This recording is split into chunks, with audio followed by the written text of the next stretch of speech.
तालियों से आप हमारे खास मेहमान का स्वागत करें। तो सबसे बड़ा सम्मान देने का मंच अमृत रत्न, एक विशेष संवाद की अब शुरुआत यहां पर हो रही है अगले पड़ाव के जरिए।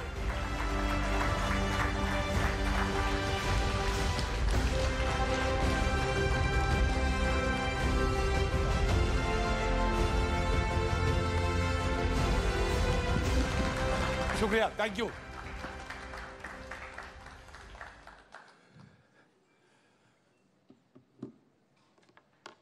मैं बात शुरू करना चाह रहा था, लेकिन मैंने पता किया कि पहले पता करें कि क्या खूबियां हैं।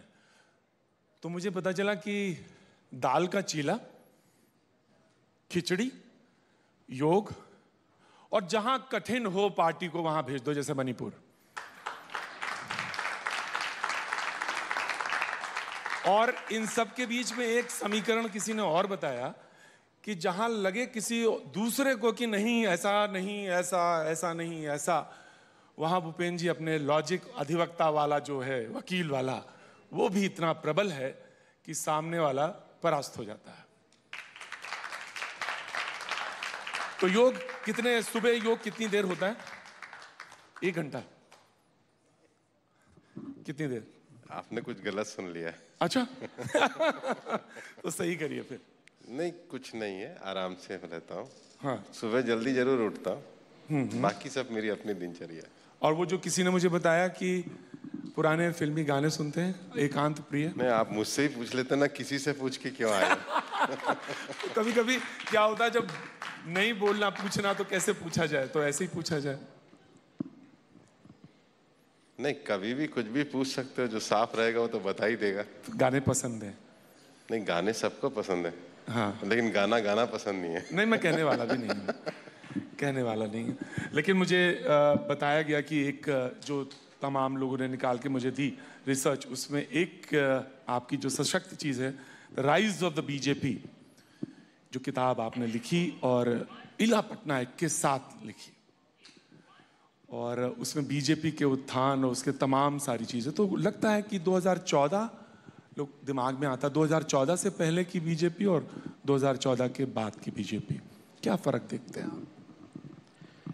राइज ऑफ द बीजेपी का जो सब्जेक्ट है वो 1950 से लेके कंटिन्यूटी और कंसिस्टेंसी के साथ एक विचार को, राजनीतिक विचार को लेकर लोगों ने एक मिशन की तरह काम किया, अपने जीवन को डेडिकेटेड करके काम किया।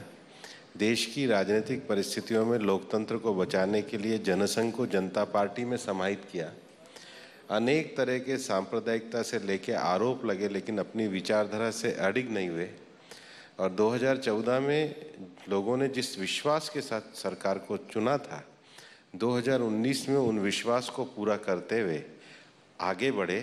और 2014 में जो लोग कहते थे कि क्या बीजेपी आएगी तो 370 हटेगा और राम मंदिर बनेगा, तो 19 में वो भी करके दिखा था। लेकिन जो मौजूदा समय है, अभी तो आप सीधे संसद से आ रहे हैं बिल पेश करके, मैं बिल के बारे में पता करूंगा, पूछूंगा, बड़ा इंपॉर्टेंट है वाइल्ड लाइफ पे जो आपने किया। लेकिन अभी जो चर्चा है उसमें लोगों ने कहा कि ईडी को लेकर बड़ा हल्ला है, और लोगों ने कहा महाराष्ट्र में तो विपक्ष ने ये भी तंज कर दिया, तंज किया आपके ऊपर कि ये ईडी सरकार बन गई है। जो ये है, ये ईडी सरकार है, चुन चुन के विपक्ष को तो यहाँ तक कहते हैं कि वो खत्म करने पे आमादा है। राजनीति में कोई किसी को खत्म नहीं करता है। चुनाव जनता चुनती है और जनता ही तय करती है। हम लोकतंत्र में भरोसा रखते हैं, हम संवैधानिक संस्थाओं में भरोसा रखते हैं, हम कानून के शासन में भरोसा रखते हैं, हम स्पष्टता से और पारदर्शिता के साथ शासन चलाते हैं।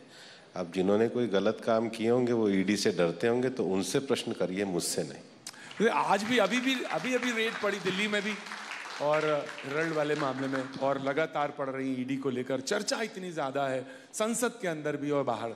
नहीं, चर्चा होनी स्वाभाविक है, लेकिन अभी सर्वोच्च न्यायालय का निर्णय भी कुछ दिनों पहले आया है। हर संवैधानिक संस्था, हर कानूनी संस्था संसद के द्वारा बनाए गए कानूनों के अंतर्गत कार्य करती है, इसीलिए हम इसको रूल ऑफ लॉ कहते हैं। तो रूल ऑफ लॉ के अंतर्गत कार्य हो रहा है। ये इतना ही सरल है जितना सरल आपने बताया।